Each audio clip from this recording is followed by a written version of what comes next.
திரைப்படத்தின் பின்னணி என்ன அப்படின்றத பார்க்கணும். காந்தாராவா இருக்கட்டும், காந்தாரா சாப்டர் 1 இருக்கட்டும், துளுநாட்டினுடைய குறிப்பா அதாவது கர்நாடகாவின் கடலோர மாவட்டங்கள், அது துளுநாடு அப்படின்னு சொல்லப்படுது. துளுநாட்டினுடைய சமுதாய மரபுகளை காட்டும் ஒரு படமா, அவங்க வழிபடக்கூடிய அந்த கடவுள்கள், இதை பற்றிய ஒரு படமாகத்தான் அந்த காந்தாராவும் காந்தாரா சாப்டர் 1 இருந்தது.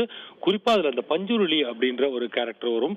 அந்த பஞ்சுருளி அந்த கடவுளை பிரதிபலிக்கும் போது அவர்கள் எழுப்பும் அந்த ஓசை, அந்த ஓ என்ற ஓசை மிக பிரபலமாக அறியப்பட்டது. அந்த காந்தாரா திரைப்படத்துல கூட முதல் படமான அந்த முதல் பாகத்துல கூட அந்த ஒளிதான் ஒட்டுமொத்த மக்களின் நாடி நரம்பை தொட்டது அப்படின்னு கூட சொல்லலாம், மெய்சில் இருக்க வைத்தது அப்படின்னு கூட சொல்லலாம். அந்த அளவுக்கு அந்த காட்சியானது இடம்பெற்றிருந்தது. அதன் தொடர்ச்சியாக தற்போது வந்துள்ள காந்தாரா சாப்டர் 1 அந்த படத்திலும் அந்த வசனங்களும் அதே போல அந்த ஓசையும் தொடர்ந்து பிரதிபலித்துக் கொண்டே இருந்தது. இந்த ஓசை என்பது சமூக அநீதி, அதே போல மக்களின் நலன் ஆகியவற்றை காப்பாற்றுவதற்காக அந்த கடவுள் எழுப்பிய ஓசை, அதனாலதான் அது அவ்வளவு கம்பீரமா இருக்குது அப்படின்றத அந்த படத்துல பிரபலப்படுத்தியிருப்பாங்க. ஆனா இதை சமீப காலமாக சிலர் பொது இடங்கள்லையும் பொது வழிகளிலையும் இந்த படத்தை பார்த்து அதை பிரதிபலிக்கும் விதமாக அந்த ஓசையை எழுப்புகிறார்கள்.